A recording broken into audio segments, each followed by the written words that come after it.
Hi, hello, welcome. I was doing some yard work and I had a rant I needed to come out and do.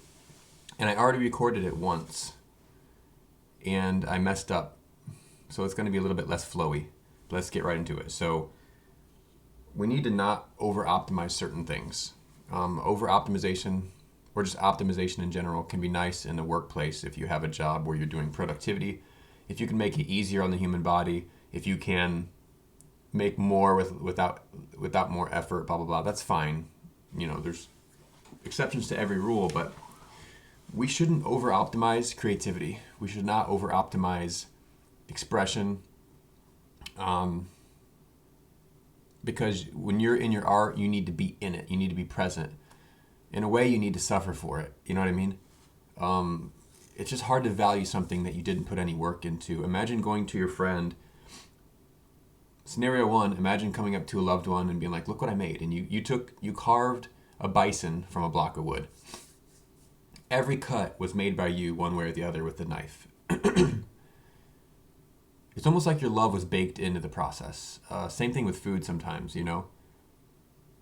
So imagine you could just say, you do the same scenario, but scenario B. You come up to a loved one and say, look what I didn't make. Look at this thing I didn't make. It's like, great. Like, that's like finding a rock, except that's actually cool, right? You didn't make this, you just grabbed it. So sorry, we don't value this. For the society that they're trying to, it's like they're trying to create a trend where, like, if you don't hop on this AI bandwagon, you're going to be left behind. I think it's quite the opposite. I think if you don't start making your own stuff, you're going to be left behind.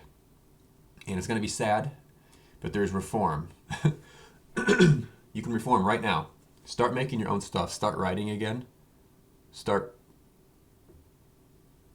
making music if that's what you make. Start making wooden bisons if that's what you make. Start making something that part of your soul goes into. Start showing your soul. You can't show your soul or your heart. Maybe you don't want to do these things, but if you do want to show your soul or your heart a little bit, you're not going to be able to do it through AI. There are exceptions to the rule. Be that if you want. But in the general scheme, I think in general society, you're going to be left behind if you don't have something of substance that comes from deep within, which is kind of beautiful. I think this whole AI thing is going to turn society around in a good way, in a who knows how long, 5 years, a couple years, whatever. But for now, it's going to get ugly for a little bit. And feel free to explore it if you want. It's just, and don't listen to me. I can't tell you what to do. Just snap the rubber band. But it just feels really important to me to mention that you should not over optimize the creative process. You need to be there for every part. It's like what I say about billboards. And it's not, it doesn't matter. You make an AI thumbnail, big whoop, right? Yes, I'd rather see your child's artwork as your thumbnail. That's my personal take. That might not be yours.